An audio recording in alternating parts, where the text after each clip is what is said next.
Is big now the right and perfect way to go cruising? Based on what cruise lines are doing, introducing bigger and bigger ships, it seems they certainly think so. Even premium and luxury lines that had smaller ships like Princess Cruises, Holland America Line, Silversea, and even Seabourn are shifting from smaller ships and are going bigger. Having been on a series of cruises close to each other on a mix of big and smaller ships, I've decided there is a perfect size of ship to go cruising on.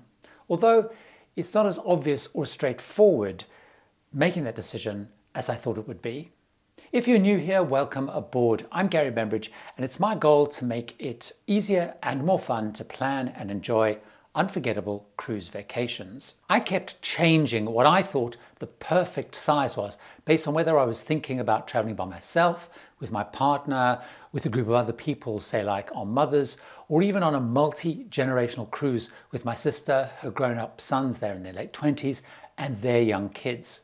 For each of those, who I want to be surrounded by on board is absolutely and totally different. Big ships are perfect when I want us to be with a younger crowd, like if cruising with my sister's 20-something-year-old and their kids. The average age of cruising is absolutely coming down, and it seems to be driven by ship size as much as it is by the individual lines, although of course they're really interlinked because Royal Caribbean, Norwegian, MSC, and increasingly Carnival operates many of the biggest ships. The bigger the ship, the younger I find passengers on board are, because these appeal to families, young couples, multi-generational travelers, and groups of young single friends. As ships get smaller, I find I'm normally surrounded by traditional cruise demographics, and so I find older couples, and so basically more people like me. So why is this happening, and why are we seeing that key difference? Well, first of all, big ships offer a resort-like experience, good value fares, and a wide range of cabins. They cater for different needs that suits families and cost-conscious younger travelers. The ships, they offer inside cabins, ocean view cabins, balcony cabins, suites. They have family cabins, which multiple people can stay in.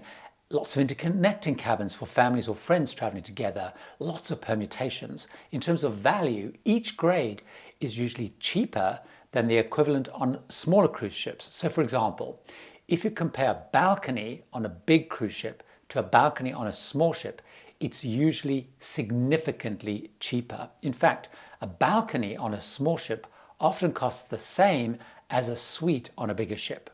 Bigger ships have a wide range of activities and entertainment jam-packed into them. They can keep kids, teens, any young active traveler today busy and occupied. Go-karts, video arcades, water parks, rock climbing, wave riders, parties, and so on. There are also large and really busy kids and teen clubs, and usually babysitting services which allow parents alone time. Big ships have a wide range of dining options, ranging from really fine dining to steakhouses, to Asian food, to fast food burger joints. Again, catering for all tastes and all ages. Big ships do tend to be associated, as I mentioned, with lines like Royal Caribbean, Norwegian Cruise Line, MSC Cruises, Carnival. But we are seeing bigger ships appearing in premium and more traditional lines like Princess. For example, Sky Princess I was on recently, 3,666 passengers. Big ships, of course, also appeal to those worried about, or traveling with people worried about seasickness, because they can be much more stable than on smaller ships. You tend to feel much less motion in the ocean on a big ship. It doesn't guarantee, by the way, that you won't get seasick, but bigger ships are more stable and move around less. Smaller ships have much less of all of these things, and they tend therefore to have a more classic and traditional cruise ship layout, and naturally fewer facilities due to their size. Many won't even have kids clubs, and I find therefore you tend to have an older crowd. It's more couples, maybe solo travelers. For me, these are often the perfect size for many of my cruises, which is why I like lines like Oceania, Azamara, Viking, Seabourn, Windstar, and so on, especially when I'm traveling solo. Another real big consideration for perfect size is if you or people in your group are much less mobile, or perhaps not keen on having to walk long distances to get to things. Big ships can be a really big challenge. Small is much more manageable. But if choice and range is important to you and the people you're traveling with, then big absolutely is beautiful. If you want lots of cabin choices, lots of dining options, lots of entertainment, activities, you want to be surrounded by a younger crowd, more families, big is definitely going to be beautiful. However, I did decide that it's actually maybe too simplistic to focus too much on age and facilities to decide a perfect size, because all ages, of course, can enjoy big and small ships. There's much more to consider, like this. So much hinges on what you want in a vacation. For example, my partner Mark likes to lay about in the day, but wants to be entertained in the evening. He wants good food in a really smart restaurant, a big show with big production values, a busy casino with lots of choices of gaming. That's why, for example, on a land-based vacation, he loves going to Las Vegas because it has all of those things. Me, I like a quiet, more laid-back vacation, busy days, out exploring with earlier nights and a bit more chilling in the evenings. Big ships are perfect if you love a vacation to be in a busy, bustling environment with lots of people, busy bars, venues, pools. If you don't mind a noisier environment with kids and loads of people around you, you like choice, you don't mind set dining times, you don't mind planning to book specialty dining, theatre, go-karting, flow riders, whatever activities, and you're not fussed with even lining up for things, perhaps a slower embarkation and disembarkation because of the number of peoples. You don't really bother about those things because you're on vacation and you much prefer the energy, the buzz, an action-packed resort vacation. The wide choices and constant things to do is the thing that's key for you. The ship is as important or even more important than the place and the ports that you're going to. You want to be entertained without having to think about or finding things to do to keep you and your travel party busy and occupied. You want great kids facilities. You want to keep them busy because that's really important to your overall vacation experience. You want babysitters, you want you time.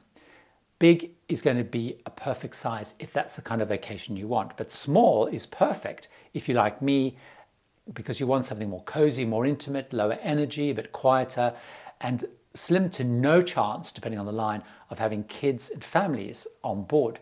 Smaller ships and the lines that run smaller ships are either adult only, so Saga, Viking, and so on, or they don't even have kids clubs or activities, so like Azamara or Oceania, for example.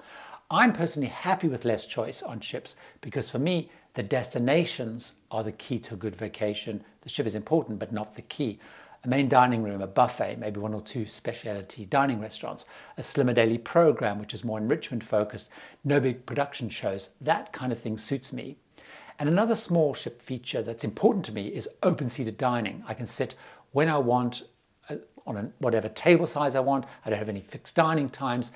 And critical, having no lines is a big plus for me. When I'm on lines like Oceania, Azamara, Silversea, Viking, Windstar, and so on, there's no queuing up for anything. There's easy and fast embarking and disembarking. As I travel solo a lot, I also find small is easier to meet and make friends. Now on a big ship, I can interact with lots and lots of people, but I find it's much easier to meet and get to know people really well on small versus big ships because you see the same people more often. The downside, of course, is if you want to be anonymous, small is definitely not great for that. Big seems perfect when I want that resort experience, and then the on-ship experience is absolutely key to making the vacation a success.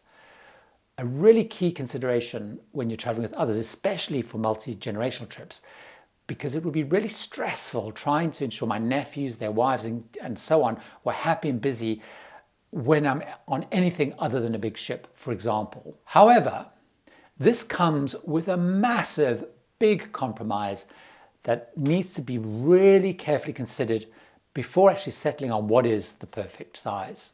Big and small ships, on the surface anyway, go to the same places, but there's a really big catch. While both big and small go to the Caribbean, the Mediterranean, Alaska, Asia, Australasia, Norwegian fjords, Baltics, and so on, it is a very different experience. How and where I want to go plays a really big role in deciding what is the perfect size.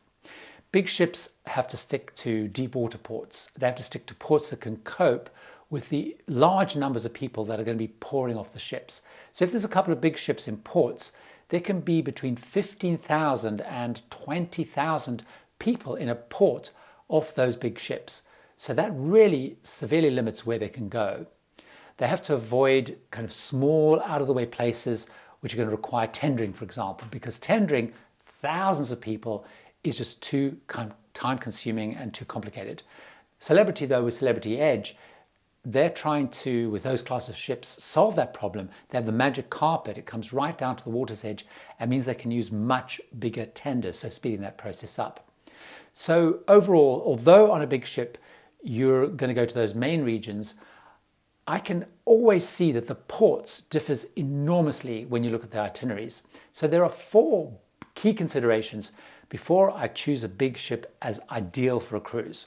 First of all, if I'm happy to only go to the mass tourist places which have deep ports and can cater with those big numbers. So in the Caribbean, for example, that means the big islands like St. Thomas, Barbados, St. Martin, and so on. Secondly, if I'm happy with going to some of the places that have perhaps been specifically designed and crafted and catered to deal with big ships. So Costa Maya, for example, is a great example. That's really been created just for big ships and the cruising industry.